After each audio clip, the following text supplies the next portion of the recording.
কোন বান্দা যদি মুহররমের 2টা রোজা রাখে, কয়টা রোজা?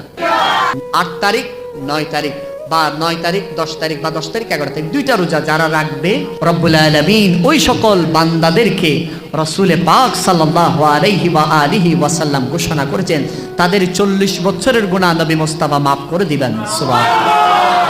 শুধু তাই নয়, যারা ওই আশুরার রাতে ইবাদত করবে, সারা দিন রোজা রাখবে, তাসবিহ তাহলিল পড়বে, নামাজ পড়বে, জিকির আজকার করবে, সারা রাত জেগে জেগে দ্বন্দ্বমান হয়ে ওই খালেক ওই মালিকের দরবারে সিজদায় অবনত হয়ে থাকবে, সারা রাত রাসূলুল্লাহ সাল্লাল্লাহু আলাইহি ওয়া আলিহি ওয়া সাল্লাম নূর নবী মুহাম্মদুর রাসূলুল্লাহর উপর দুরূদ শরীফ পাঠ করবে।